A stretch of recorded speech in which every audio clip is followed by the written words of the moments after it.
Good morning. Greetings from the beautiful San Francisco Bay Area.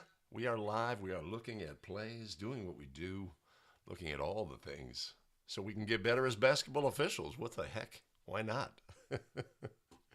I hope everybody's doing well. Let's do a modest little tech mod here. Hold on. Yeah, that'll do. Huh. I got rid of my issue from last week. Hope everyone's doing well. Randy says the snow is clearing and games are on. It must be, like I say, you got those snowed out games, got to make them up, fill them in. Must make for intense scheduling. Mark Asmussen, no, he's not. What else is new, Mark? What else is new?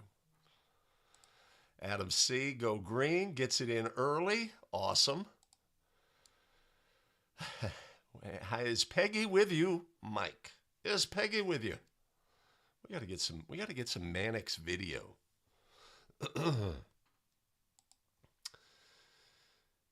Alfred Kennedy, go Lions. Ooh, too soon, man. Too soon. Hey, Warren, I think you were asking about, Gussie passed away a few months back. So our tech team is limited. Yeah. Westchester, PA. Good to see you, Benedict. PA coming strong. Ken and Fort's in the house. Jared from San Antonio. Excellent. All right. Moscow. David's in the house. Good to see you. Slim. Awesome. Dave Craig. Uh-oh. We are not as cold. We're about 35 degrees here in the early morning in the beautiful San Francisco Bay Area. We're a little remote from the Bay. Of course, the Bay is the great equalizer. It never gets, it never gets too cold just because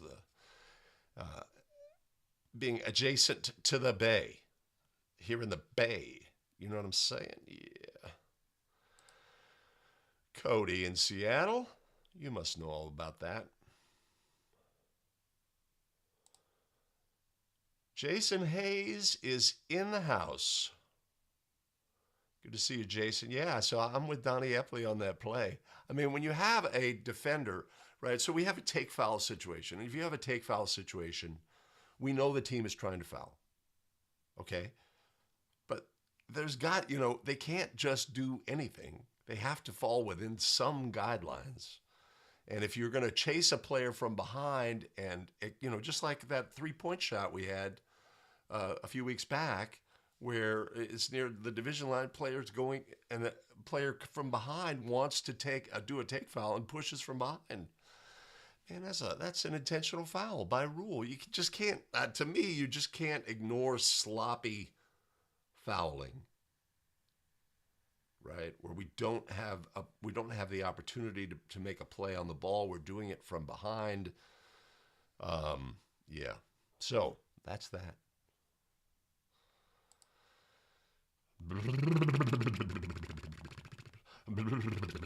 Oh, whoa, brisk.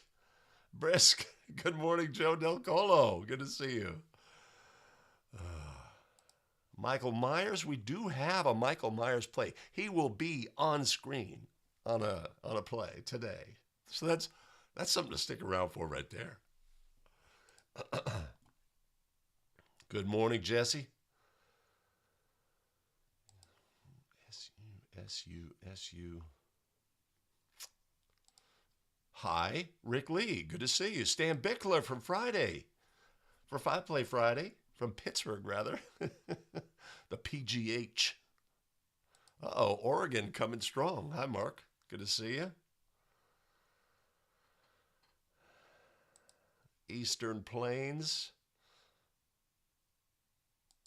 All right, Zooch. Let's get going quickly then. Good morning, Shad. Ross Effling. Sioux Falls. Where is Chris Janish? We're going to have to put out a search warrant, a posse. Round up a posse in South Dakota,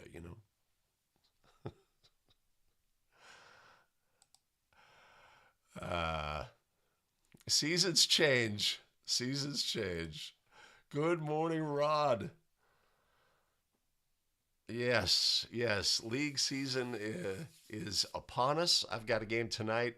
Not expected to be close. Boys varsity game, but you never know. You never know. And, yeah, you got to be there for the game. Good morning, Adam. Be from the beautiful San Francisco Bay Area.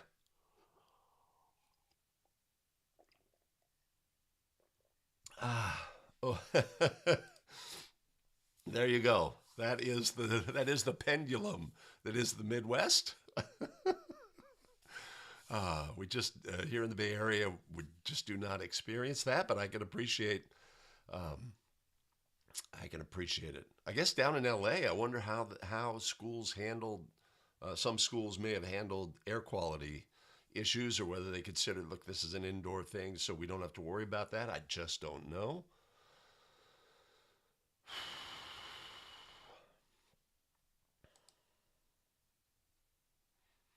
Yeah, yeah. There you go. You hardworking MFers. Good morning, Doug. Okay. Joel says we're raking it in, but over a 2 week span, it's the same amount. Tulsa in the house. Oklahoma. Okay. Awesome. We don't get many Oklahomans in here.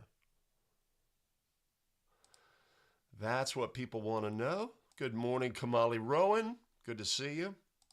Mark from Louisiana.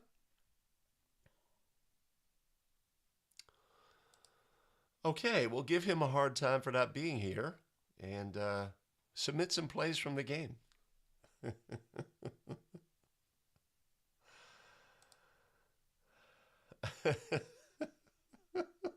Oh.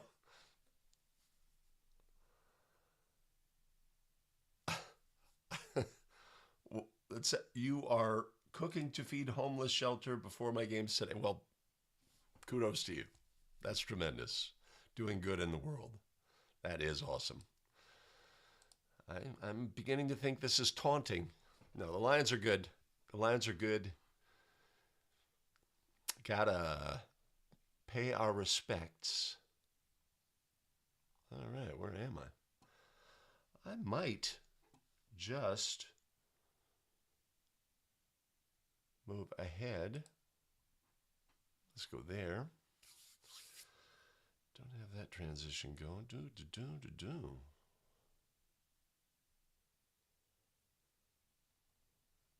All right. I'm going to move back just a touch. All right. We've got plays today.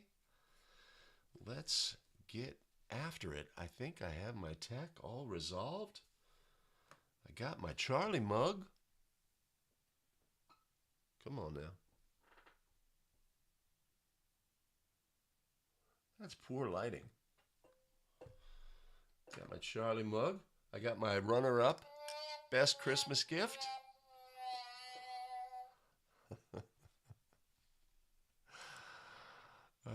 Phil Haddad in the house. Good to see you. The surprise commanders. Awesome. Okay. All right.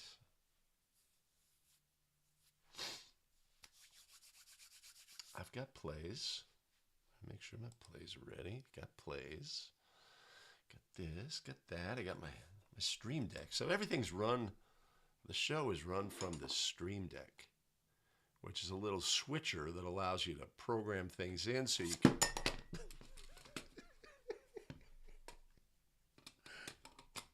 My tech team would not be happy with me.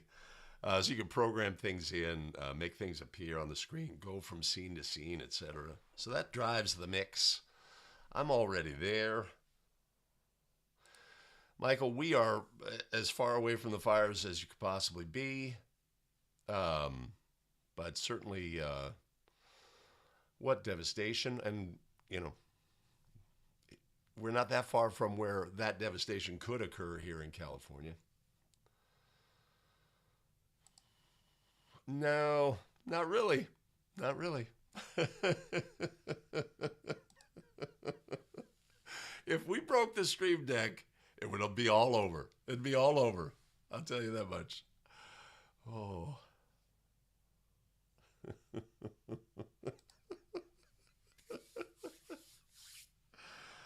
Oh, we are. We are. Okay. My background looks pretty good.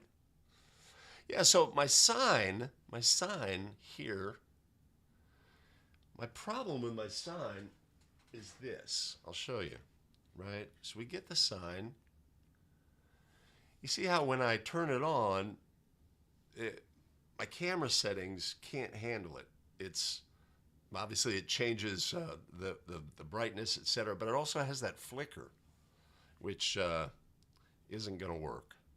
So the sign remains dark.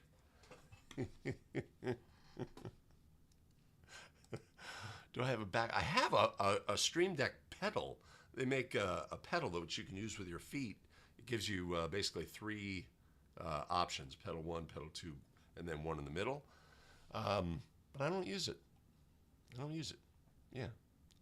Yeah, we're scratching here, Rod. Scratching. Okay. All right. All right. Let's do it. Let's do it.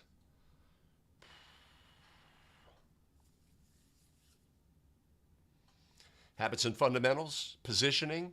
It's what we like to focus on when we look at game video. We're looking at plays today. How many? You know it's 5. Stick around. Greetings, welcome back. It's 5 Play Friday. We're looking at all of the things. Let's get started today with a You Make the Call play. What do you have on play number 1? Uh-oh. Wait a minute. Wait a minute. Greg's going to fix it before he screws it up. Hold on. Hold on. Oh, let's do it.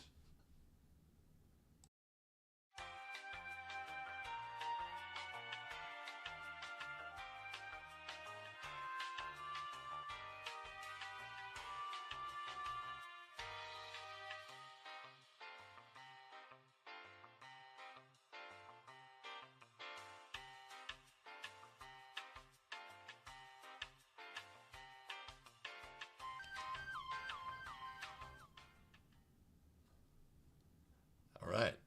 I forgot one thing.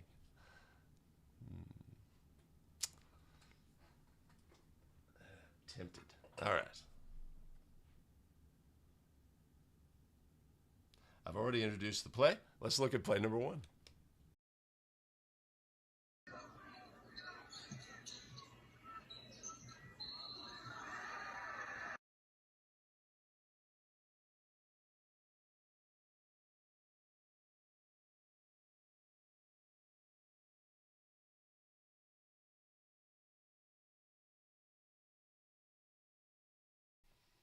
A charge ruled by our lead official. What do you have on this play? Do you have a charge as well? Make your ruling. Put it down in the comments below and stick around to the end of the video where we'll look at all of the things on play number 1. Okay, moving on. Play number 2. Except for live stream viewers. Let's go here. Hey, back at the start of the show, we had that You Make the Call play. Let's take a look again at play number 1.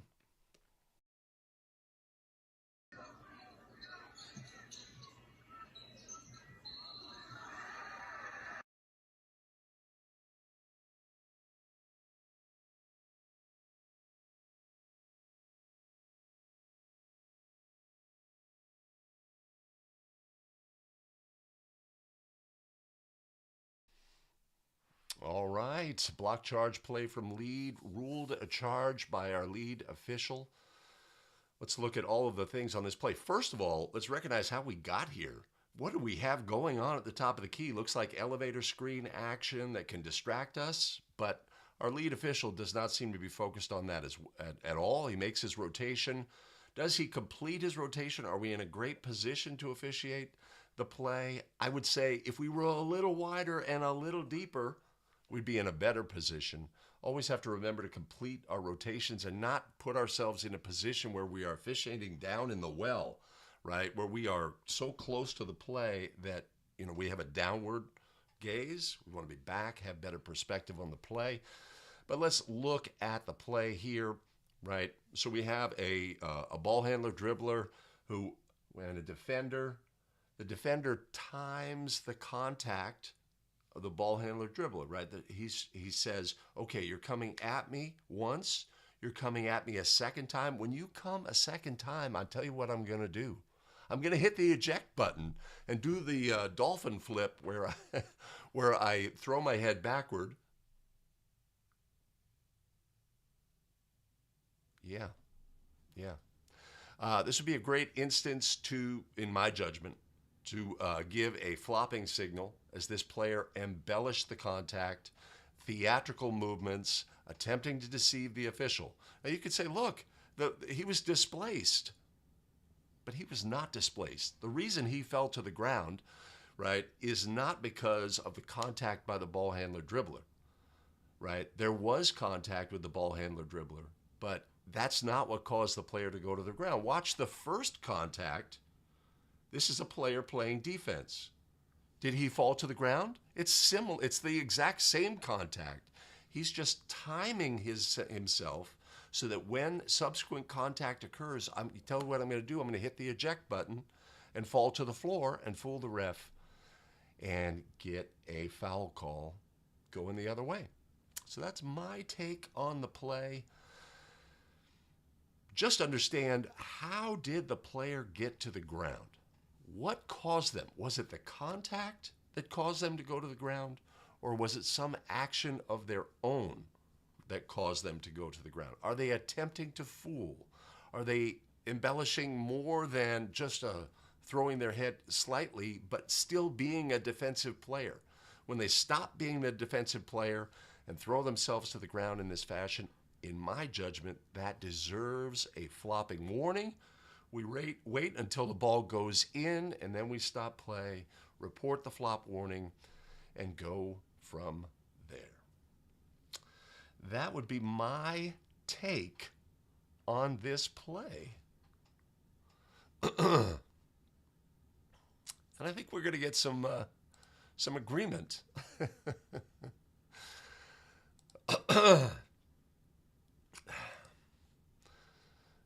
What I like about this play is it's a great instance because there's the initial contact and then there's the subsequent contact, and those are both the same. But the defensive player, rather than absorbing contact as a defender would, chooses the opportunity to say, I'm going to time the play so that when he contacts me again, I'm going to fall to the floor, right? And try to influence the official to give me a call. So that's what we like about that.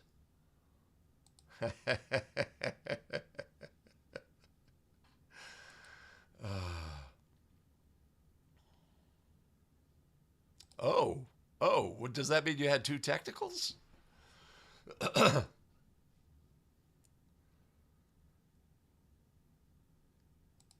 Okay, yeah. Hey, so let's talk about that play or that situation in just a minute.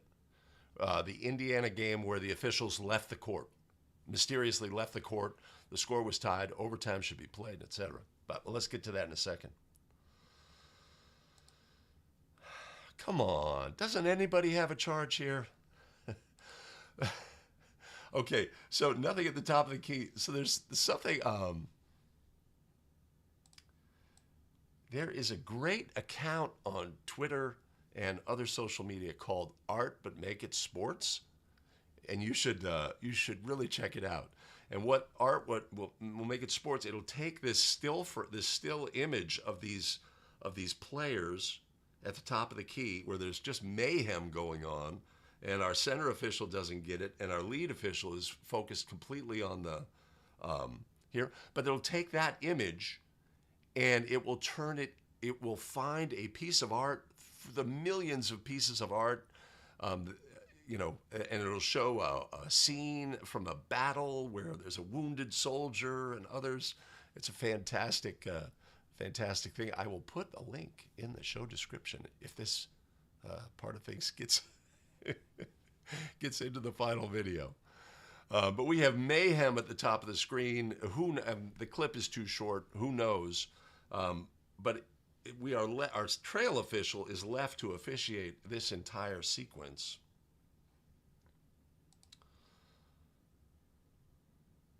Yeah.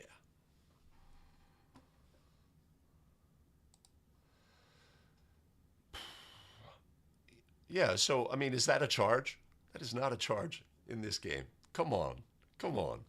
That's players playing basketball. I mean, if you feel that first contact was displacement, and that's a player control foul for varsity boys, that's obviously our lead official didn't feel so.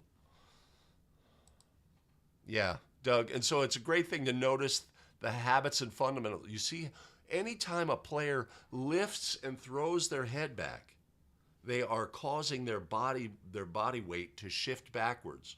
And so even if there is contact, which would be considered incidental, it will propel them further. But they have started the process of going. Yeah, come on, man. Come on. You're not fooling me.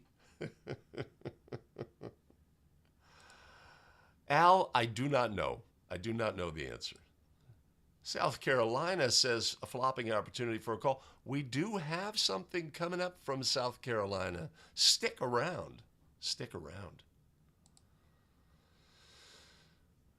Tom, was our defender, well, so first of all, right, the initial fall to the floor, it is not a block. It's not a block. That's why the flopping rule was introduced. The flop warning is that officials were so many officials will say, just call it a block. But that's why the rule was introduced, because it's not a block, right? But once he's on the, I thought there might be a little tripping action once he was on the floor, but this is not a blocking foul. It's just not. And you could say, well, in my game, I like to call it a blocking foul to keep the players from doing it, right? But that's why the rule was introduced, right? To get away from that. To get away from no calls and get away from ruling a blocking foul when it's not illegal contact, right? Our defender is legal. Yeah,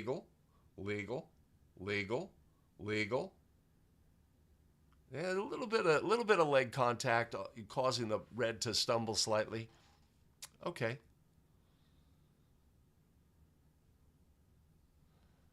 Oh, thank goodness. Chris, where you been? Where you been? I know you got that JC game on Saturday. It's all over the internet.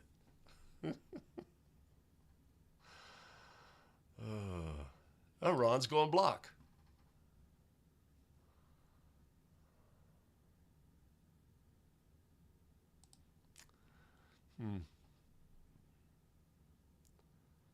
Maybe. Okay. But we're moving on. We're moving on. I've already introduced play number 2, so let's take a look at play number 2. One of these two teams in Avon will be played on Monday.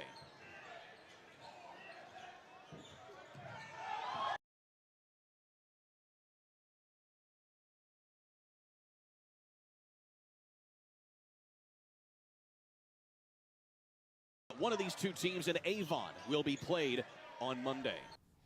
All right, ball handler, dribbler falls to the floor. What do you have on this play? Was that we see our ball handler extend an arm, displacing the player, right? Let's take a look at all of the things, even though my slow-mo is not working. Let's go here.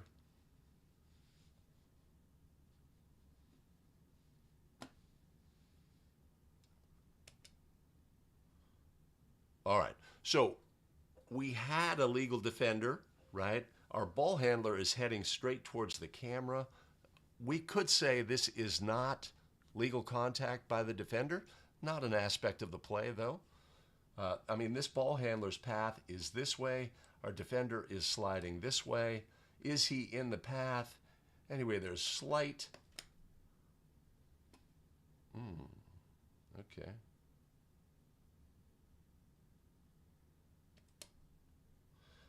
Right, let's go that.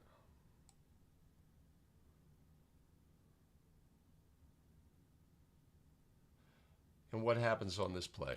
Our ball handler dribbler steps on the foot of the defender.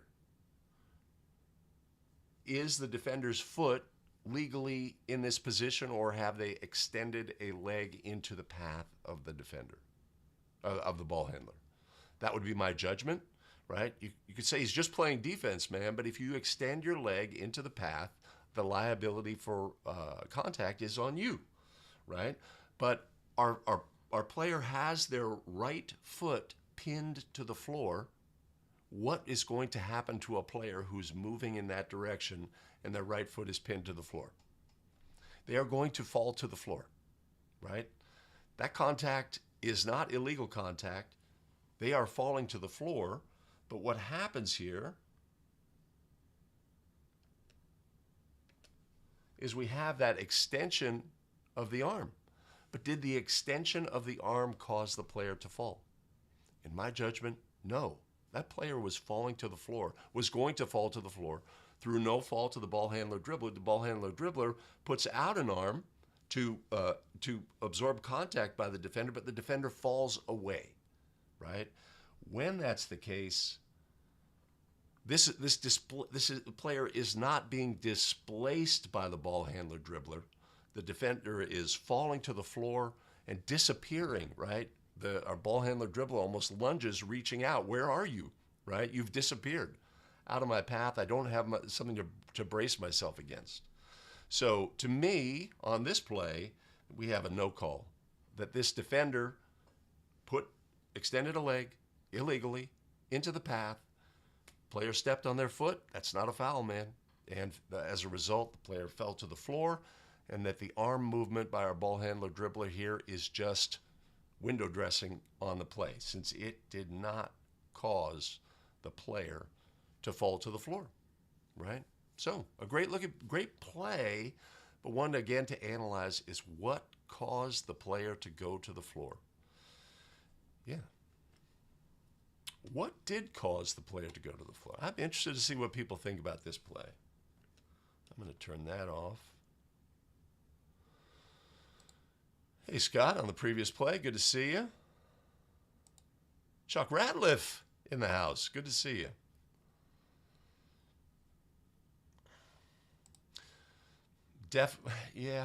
A previous play definitely. The art, but make it sports. No, sports, but make it art. And on Twitter, on Blue Sky. Yeah, fantastic. I mean, it's just so fun. You know, like there'll be a game from the football playoff game where, yeah, you got to check it out.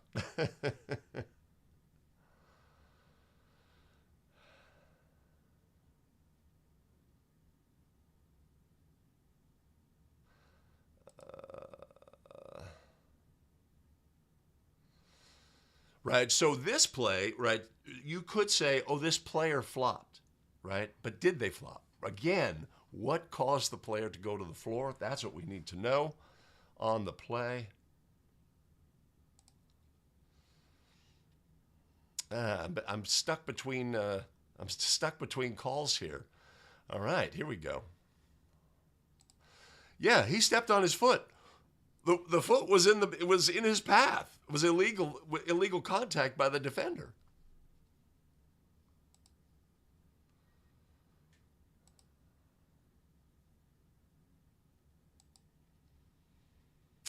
Charge. All right, now we got some disagreement. Everybody thought that previous play was a flop. Awesome. I'm sorry I don't have the slow motion. My editing this morning was poor. I like it as well.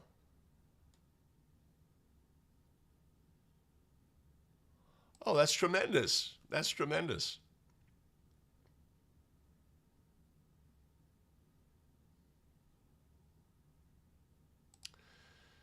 You know, that's a tough spot for the trail. When you got a ball handler dribbler sort of match up straight in front of you, which way are they going to go? When he goes to his left, we should step down, but it opens up to him pretty good.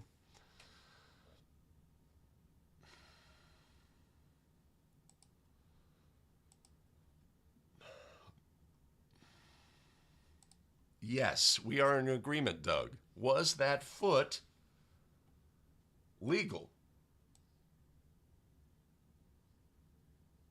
Is there any liability for our ball handler dribbler on stepping on the foot of a defender in this instance? That's not a foul for stepping on his foot. Stuff happens.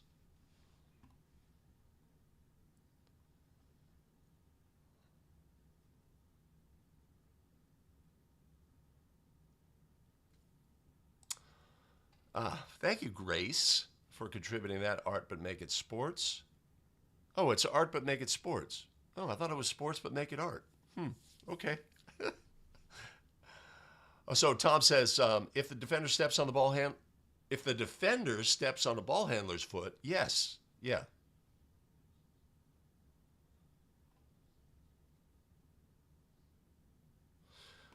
So my point on this play is first of all, is our defender legal? Is our defender legal here? Yes, yes they are. Did our defender move in towards our ball handler dribbler, and in doing so place a foot into the path of the ball handler dribbler? Obviously, it's in his path if he steps on it. I mean, playing defense is all about your torso, right? My torso is in your path. I am legal as a defender if I got there first. Extending a leg into the path of a ball handler dribbler, not.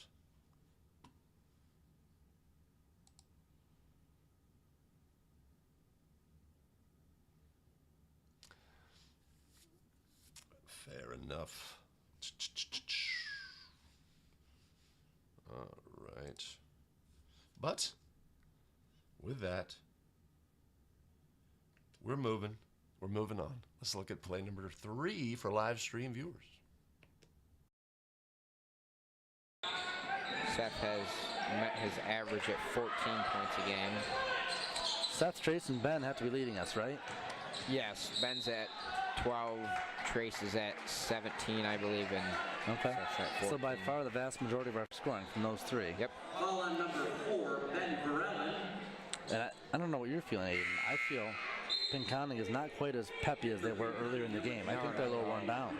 I don't think that I'm guessing that the other teams they're playing against most of the time can't keep up the speed that we can keep up with. Yeah. For that long. Yeah, you can definitely see the wear. They've slowed down a little bit. And Gladden's sort of kept the same pace. What's going on? I don't know. Looks like I missed something. Or one of the referees is running to the other side. There was a technical on. Looks like there was a technical. Pinconning coach, it looks like. Hasn't been any signal made yet. The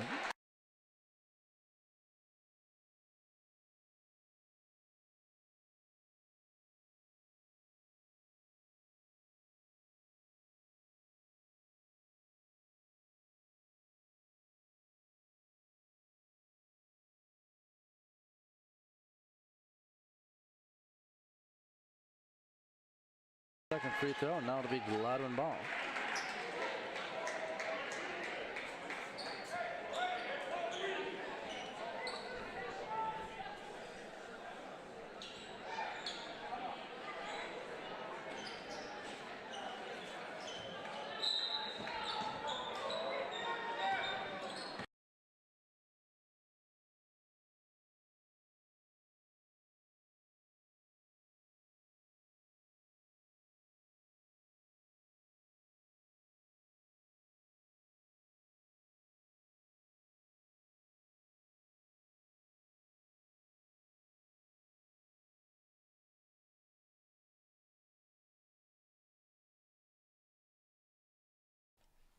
All right, a great play for review.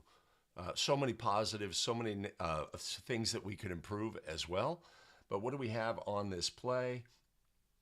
We've got a rotation, which we can talk about as well, by our lead official, and they have a foul on a ball handler, dribbler, defender matchup going to the basket from the center's primary.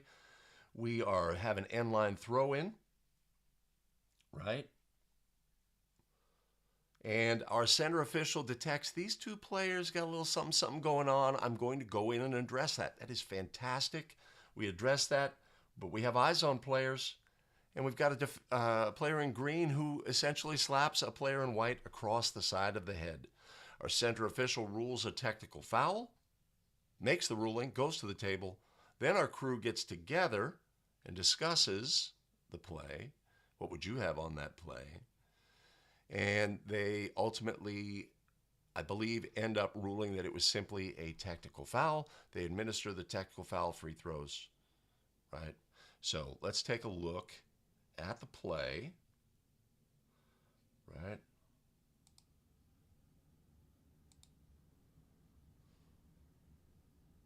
Well, let's start here. Oh, well, hold on. Let's start here.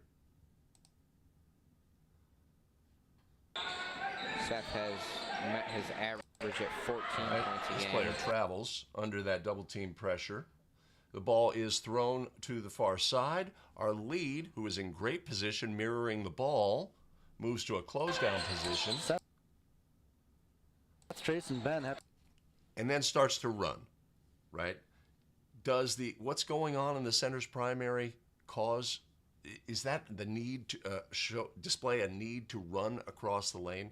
Remembering that when we run across the lane, we give up our ability to stop and pull back, right? What kind of play would we want in the center's primary? Players on the floor fighting for the ball. Then we're running across. Otherwise, let's just rotate as we would, right? This is a primary matchup belonging to the center official. This is not the leads to come take, even though they say, I've just arrived in my lead coverage area. I'm going to take this play. Let the center officiate this play. Yes, but our Ben's lead at has a ruling. 12, Trace is thought at he was gonna 17, shoot. I believe, and Okay. that's at So 14. by far the vast majority of our In this scoring state, from those they three. go opposite the table. Right? We're going to sub. We're going to administer the I don't know subs, what you're and then we feeling. have the I feel resulting Pinconning is throw-in not quite action. as peppy as they were earlier in the game. You I know, think in this they're a little worn situation, down. sometimes we I get don't players think that are they- entangled. They're I'm fighting guessing for a that spot the other before the teams they're ball's playing live. against most of the time This is good can't keep up the stuff. speed that This we is can keep up fantastic with. stuff. Yeah. We for that talk long. to the players, you can definitely see the etc. where We say, hey, they've hey, slowed knock down it off. a little bit. Play basketball. And Gladden's And sort then of our kept center the same picks pace. up the slap. You could say, well, why didn't our lead pick up the slap, right? It's in his primary coverage. So first of all, we're looking at all the things. Is this the correct throw-in spot? Free throw line extended? No, not exactly. We should be outside between the W and the I for the resulting throw-in. Of course, on end-line throw-ins under the team's basket, we hand, and then we have to get back, and we have to officiate as much as possible on the play. If I was lead and this happened in front of me and I missed it, I'd say, why didn't I see it? That's what I would say. But anyway, our center gets it, and we have a slap in the face or on the head of the defender. In that instance, right, it would be a great opportunity to do some processing if we're going to confer as a crew. What's going on?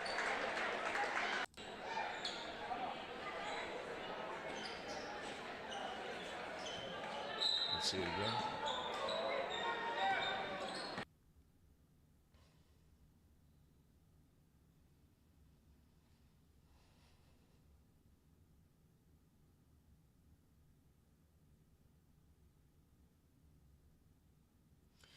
If we're going to get together as a crew, it should be before reporting the foul. Although you could say, look, I've assessed a technical foul. Let's get together, and then let's get. That's a flagrant foul, right? That's really the question here. Is this a technical foul, or is this a flagrant foul? Met his We have average a at player, 14 live ball points a action, game. intentional. Seth, Trace, and could Ben it be have to a- be leading us, right? Oh, that's Yes, not a Ben's question. at It's a live ball. 12. Live balls. Trace is at So the main 17, I question believe, here and- is Okay. this a So by far the vast majority of flagrant our foul scoring from those three. or an intentional foul or a technical foul? And I don't know what you're feeling, Aiden. I feel Can we have a Pinconning is technical not foul quite for as live peppy ball as they were contact? earlier in the game. I think they're a little we worn down. cannot. I don't This is think not that a technical foul. I'm guessing This that is the other live teams ball they're playing contact. against most of the time can't keep up the Right? speed that we can It's keep up either with. an Yeah. intentional For that personal long. foul Yeah, or you a definitely flagrant see the personal wear. foul. That's what we They've need to make the slowed down a little determination. bit. And Gladden's What that affects sort of is, kept the who was same the pace. player who was offended here? White 10. White 10 should be attempting the What's free going on? throws if we ruled correctly on I don't the know. play. Looks like I missed Let's also something. take a look here Or at one of the refs habits cleared and the game. fundamentals I of think our they're a little crew. worn We've down. just had a I hostile don't think act that they, in our I'm game. guessing that the other teams they're playing Right? against most of the time. Oh, What's going on? that's not good. I don't Hold know. on. Looks like I missed something. Or one of the referees is running to the other side. That was a technical on Looks like there was a technical.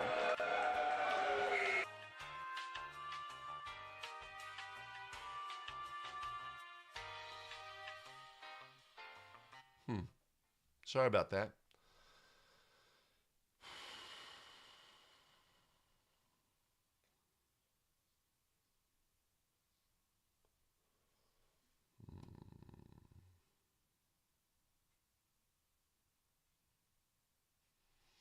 Hold on, let me just catch up here.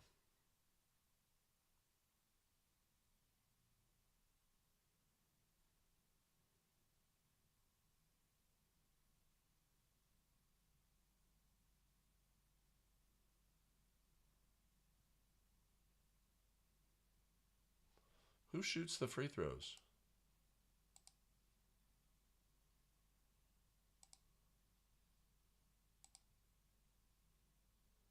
Yeah, 10 shot him. Okay. All right. 10 shot him anyway. So at least we didn't have a correctable error scenario, right? But also recognize when we get together and talk and come out of it, we have all the answers. There's no reason to go back and have a discussion, delay the game, etc. At the same time, if you are an official and that voice says, "Hey, I'm unsure about something," then we want to go and not allow the game to proceed until we address that, right? But we want to take care of that business. Yeah. So we have live ball contact, intentional or flagrant, right? That's the question.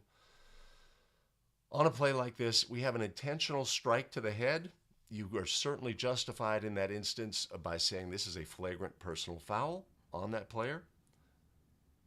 Yeah, he traveled. Or it could go intentional if you felt that it was just a love tap, as it were.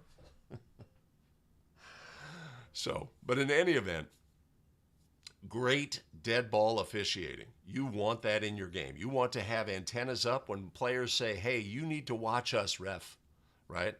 Officiate the players in your primary, right? Call the obvious, get it. This is a great get by our center official. Something unusual has happened in the game. Allow yourself time to process before you go report if you need to get together as a crew, right? Also, in this instance, if you're a partner, come get in the way of your calling official.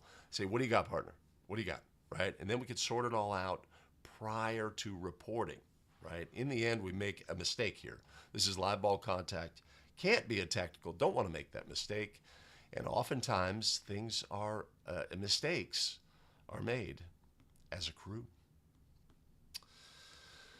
I apologize for any audio issues on that play.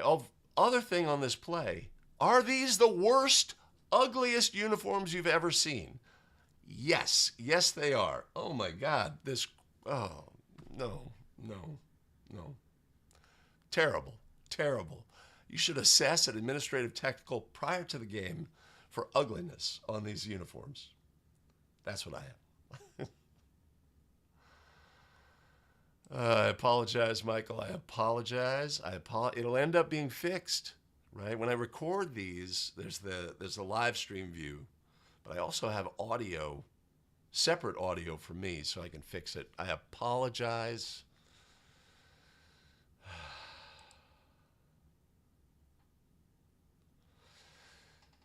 Yeah. We definitely could go flagrant on this. I'm surprised our lead does not have an opinion. You know, sometimes when you're close to the action, we sort of like, rather than focus on something, we everything becomes sort of a blur and we have more of a big picture view. I think that's what might have happened here. You mean flagrant. There's no combination of the two. It's a flagrant personal foul.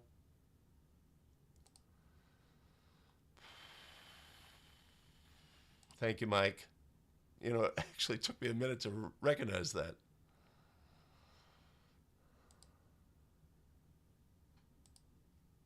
I see where we are. Correct, Jason.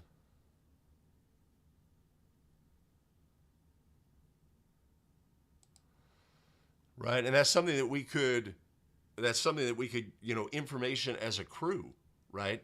Your partner comes in and says tactical foul, right? Slow them down. Say, wait a minute, partner. Hold on. What do you have, right? Because the ball was live. Your whistle came after the throw-in had begun. Where does this language come from?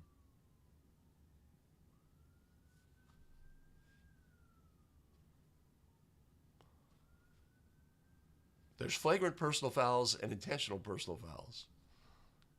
Huh. Oh, come on. Excellent trolling, Mike. Excellent.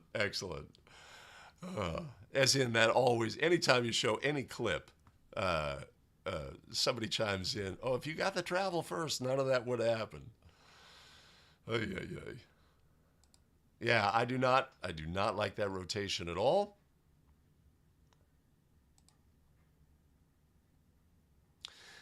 In some states, Tom, that's the way they do it. You just got to recognize it for what it is.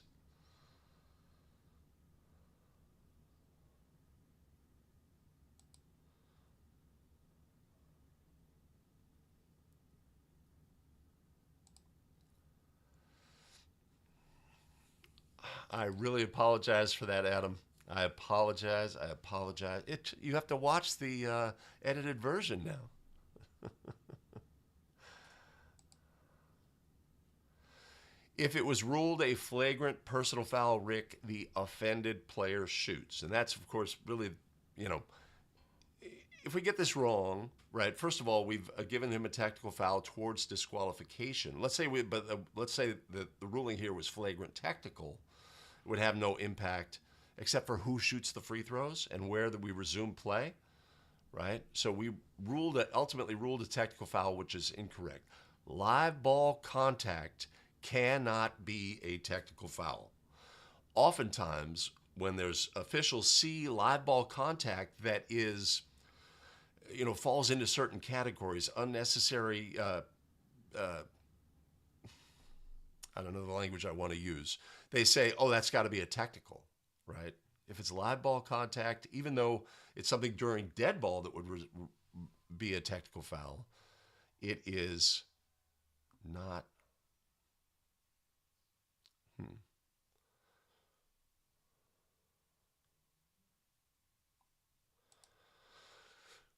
Yeah, well, we do have that angled in the neutral area, which is unusual that you would see that.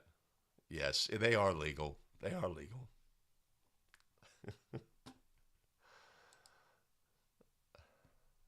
That jumps off, Kylie. It jumps off, right? If you have antennas, you know, all the things, right? The on-court presence, everything jumps off. But at the same time, when we look at our plays or we look at things on video, there's things we can improve, right? So we're always looking. If we had gone correctly with a flagrant, the resulting throw-in would have been at the end line.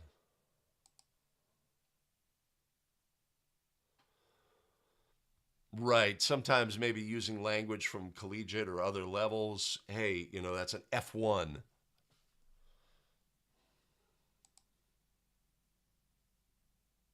Okay.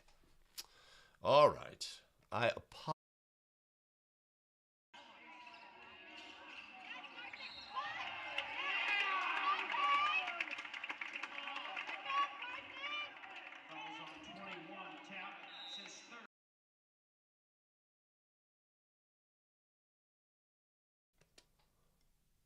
I apologize for the audio. All right, let's look at our next play.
All right, welcome to Blart. Come on, man, what's going on? What's going on?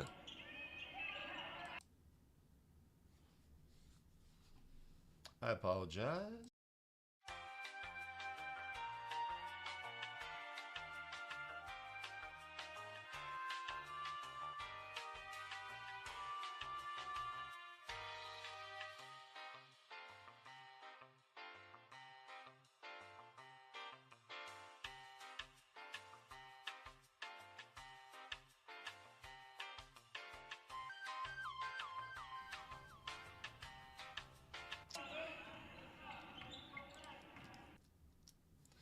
All right. Welcome to Blargy Town, population 2, right? On this play, we've got conflicting signals by 2 officials who put a whistle on the play, right? One official indicates player control, another official gives an indication of a block preliminarily, and then subsequently rules a block. Clear from this game, these officials know what they're doing, right? But we're always looking at habits and fundamentals. Habits and fundamentals define us on the court. Good habits and fundamentals keep us out of trouble. Bad habits and fundamentals will find a way to rear their head, right? So let's take a look at the play, right? And what we have here. Okay, we have the sudden steal, right? We're in position in the front court. We're ready for everything that's going to occur in the front court. There's a pass that is stolen, and we're going the other way immediately. What does that do to the trail official?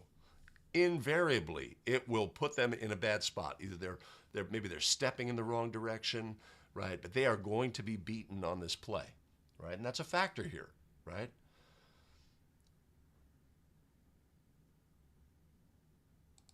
We've got a ball handler, red 24, who contacts our defender who was retreating on the play. Right, and our lead official, rather than putting up a fist, goes behind the head, right? Is that a habit and fundamental that we can correct? Yes. If we put up a fist, it gives us time to process. It makes sure we stay out of trouble, right? Our center official, eager to get the call, also puts up a fist and starts to do a block signal. Do we need to build that into our initial move, or can we take a moment? But then once they do, they realize they have a double whistle and they just simply hold their hand up. Lead gives it up. There's no disagreement that's evident from the coaches, let's say, or the offended coach on the play. If you are the white coach here, it's like, no, he had a charge, right? You can't call a block. He had a charge. And he may be, so correct ruling in a Blarge situation is, it is a double foul by rule, right? If the lead official makes one ruling and the center official makes another ruling, NFHS doesn't give us the privilege by rule, by mechanics, to say, okay, we're gonna get together and you're gonna take the call, right? It is a blarge in this instance. If I was the offended white coach, I'd say you cannot call that a block. He called it a charge. You called it a charge. Did you not call it a charge? Right? You're making the wrong ruling. I'm going to protest.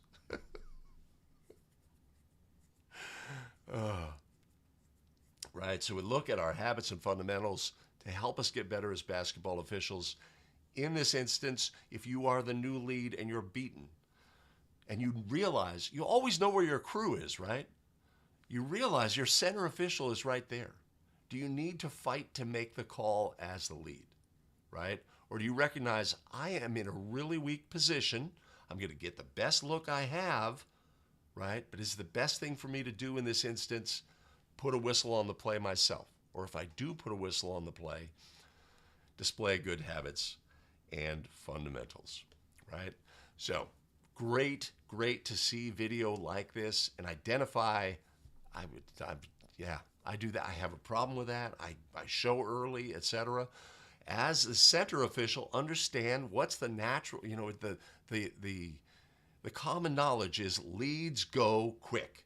Leads want to go quick with calls. If you have a whistle from the outside, make your ruling. Simply raise the fist, allow processing time, and then make your ruling. Yeah. Post and hold, baby. Post and hold.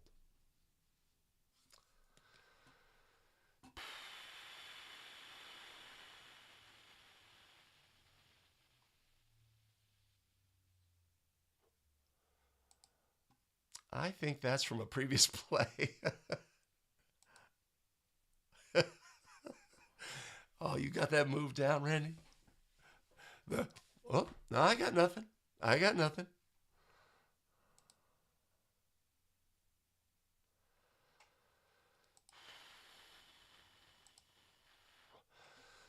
David, not only that, the lead, so it's always good to identify your game video when you are beaten as the lead in three person, right? I am beaten, right? Did the lead ever try to improve his position or simply just, sort of coast in, right? To me, this is a charge, right? I think our defender is legal. They are yielding. Our ball handler gives them a shoulder to the chest. Or a no call. I mean, our defender kind of like has his hands and then simply falls back because I don't know if we had real displacement there. Yeah, but rule it as you will.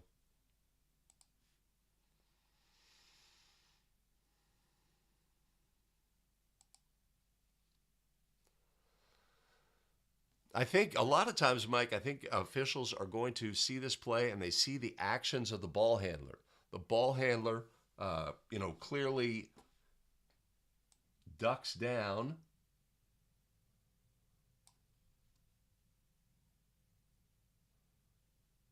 Yeah, I mean, there is a thrust in that position.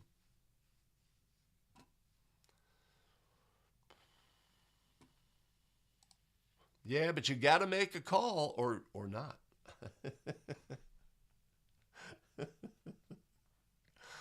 Oh, let's see where I stand. Okay, Michigan dominating. And who knows what they got going on there about... I think Michigan uses NFHS rules. You could correct me, Kylie, if you know.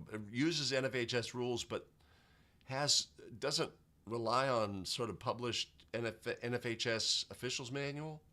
Uses something local. That's my understanding.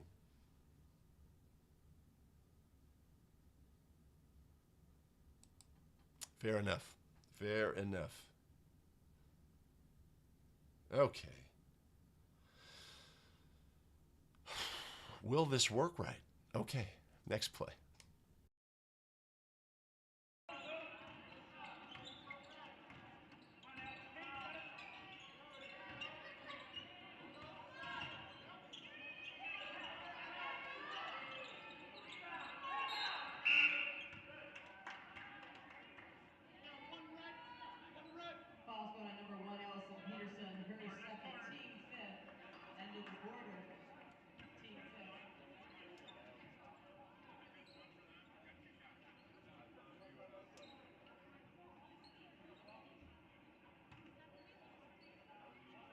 Even though the team had, the quarter has ended, that was a team fifth foul, so that'll be 2 shots for the Panthers.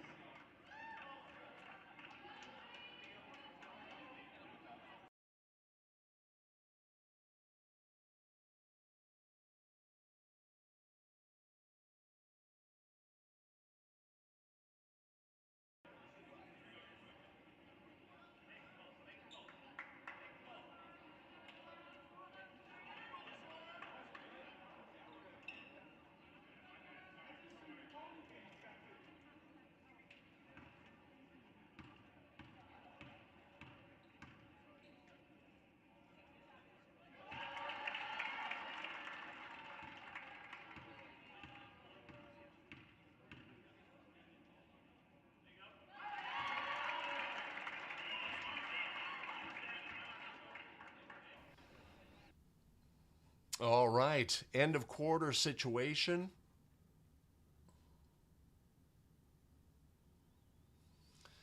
Great habits and fundamentals clip, right? Great habits and fundamentals clip. Let's take a look at all of the things on this play. You are obviously have to be, in this instance, clock aware. I think our center official had given a signal.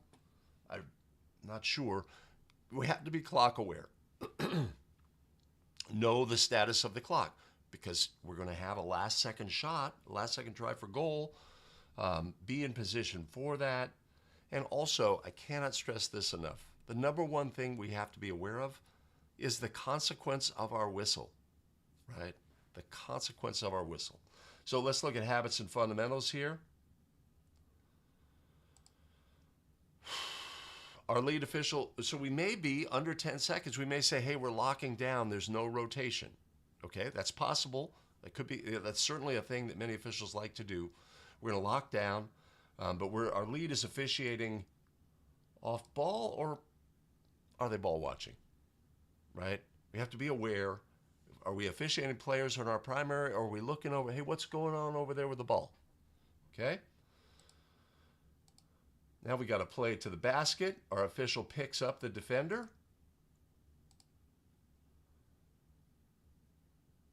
Right, still ball watching, head up, ball watching. Feels that there was some chuck or something. Nothing is obvious here about a foul, but we have ruled a foul.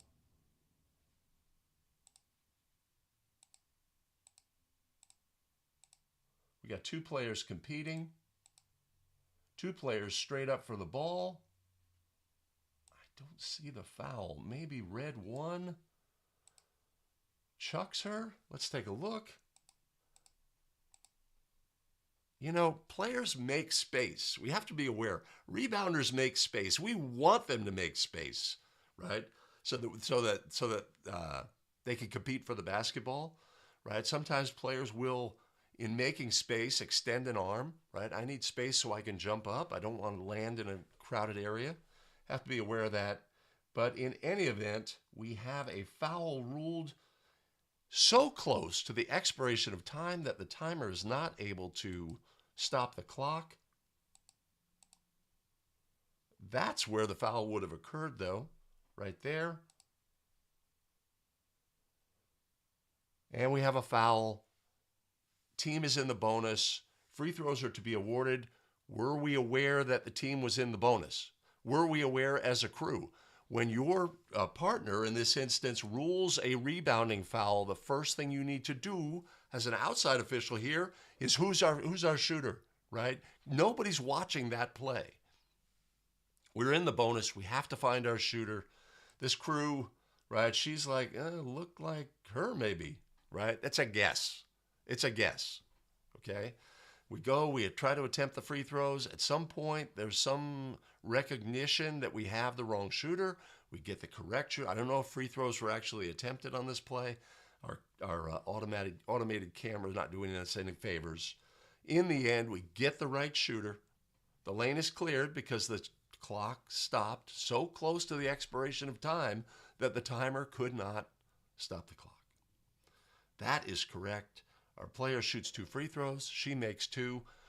The crew waits until the action is completed and then begins the intermission. between periods. This is good. This is good, right? So this is just a great habits and fundamentals play. Obviously, we don't. Who is a ball watcher? Who amongst us is a ball watcher? Everybody. We have to be aware of what's going on with the ball, but we want to just be aware. We want to be ball aware, not ball watching. My job is not to watch the ball from lead on this play. My job is to officiate the players in my primary. I want to be aware of the ball, where it is, etc. But anytime a shot goes up here and your neck goes up, this is a bad mistake as the lead. It has to be down looking at the players. Okay? So, a great habits and fundamentals play, right? Do I have the habits and fundamentals needed to prevent this situation from occurring, right? Am I a partner who comes in and says, who you got, partner? We're in bonus. Have we communicated that we're in bonus, or have we not, right? Have we just had a brain fart and we didn't realize? Also, number one, know the impact of your whistle. If we're not even going to get to the rebound and we have contact that may be deemed incidental, maybe it is incidental. Maybe it is. Let me do this. Hey, thanks for sticking around to the end of the video. Much appreciated, much love. As always, thanks to our tremendous show supporters who help fuel our broadcast. You can always buy us a coffee. I'll put a link up above. Awesome. We have additional video content for you. You can take advantage of that. But in any event, we'll see you in the very next video. Except for live stream viewers.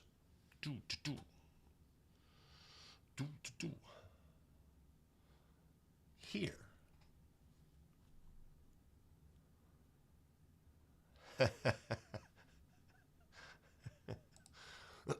David, do you have any proof of that myth? Do you? Do you have any proof?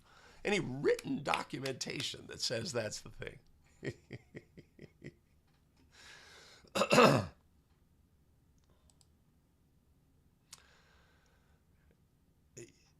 Oh, the MHSAA guidebook, of course, written by the tremendous Freddie Krieger. Tremendous. Almost. Michael, were any free throws attempted by the wrong player? And then it was recognized? Do you have any rules reference for that, Keith?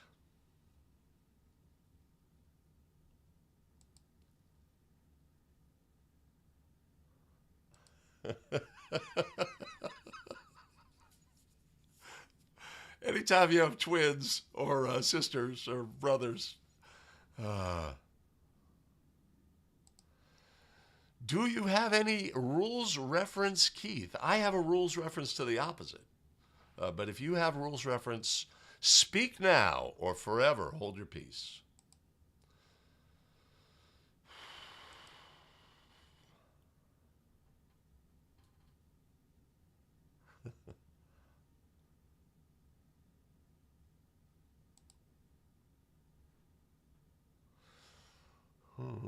Well, that's something you could rule, because our rules reference identifies a play like that, but I don't know that that's a restriction.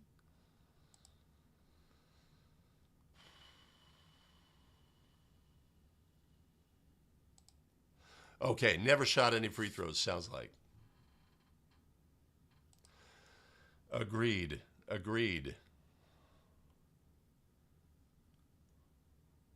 Oh, okay.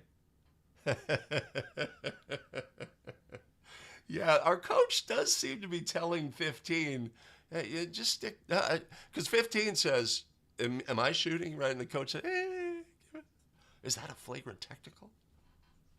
Travesty of the game? Keith, by rule, a foul can occur so close to the expiration of time that the timer does not have the opportunity to stop the clock. If the officials have no definitive knowledge of the time remaining, then free throws may be attempted without time on the clock with the lane cleared. Oh, okay.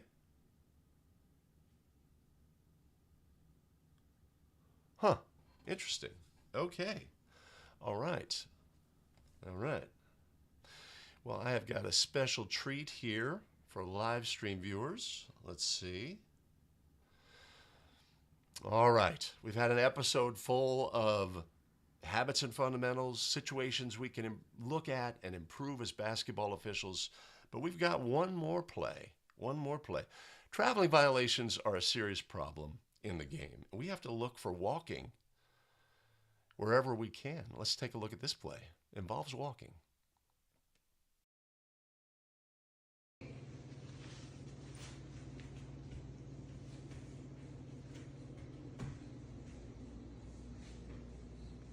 Yay! Good job.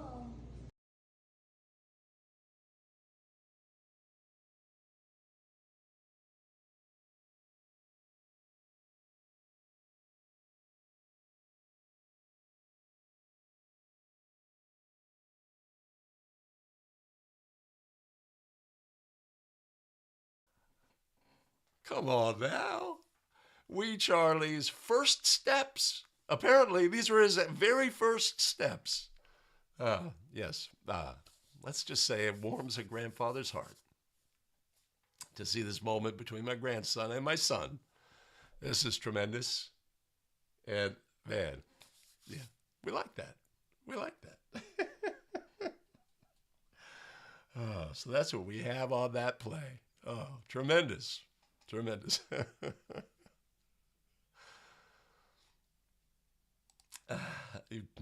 There you go. There you go. We do have, is this legal contact? If the players embrace each other, is this legal contact? Oh.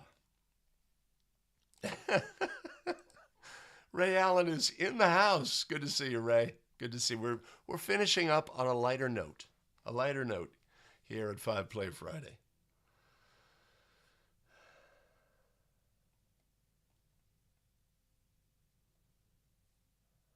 Yeah.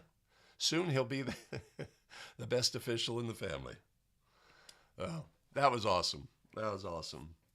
What a treat. Oh, man, it's so amazing, of course, the kids today. When my son Zachary took his first steps, we didn't have no camera. We didn't have no video. You know what I'm saying? We had memories. So, yeah, that's awesome. That's awesome. Thanks, Dave. I appreciate that. That is such a tender moment. I'm just thrilled. Thrilled we got to share it. All right. It's onward to games tonight. I'm sure everybody's got one. Come on now. It's Friday in January, league season, intensity.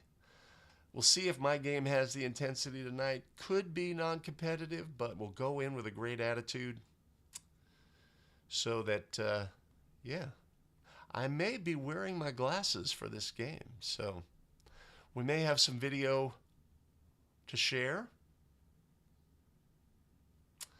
Keith, no, he is not. No, he is not. I will tell you, he was a youth soccer official, right? So when I started officiating, I was 48. My kids had finished their playing, so I wasn't doing any volunteer coaching as well. And my daughter and I started officiating together, doing CYO games, right? This is a great chance for us to spend time together and do this. And I'd always been intrigued by it. I thought she might like it. We start doing these CYO games. We were always paired together. And this is my first officiating of basketball. And I loved it. I loved it. I loved everything about it. She hated it. She did not enjoy the scrutiny of the parents. You know, teenage kids, you can understand that, right? They're just sensitive as it is. And so I loved it. She hated it. There goes her career. Maybe someday. Maybe someday. All right. All right, everybody. I am going to wrap. Have a great one. We'll see you next week. Take care.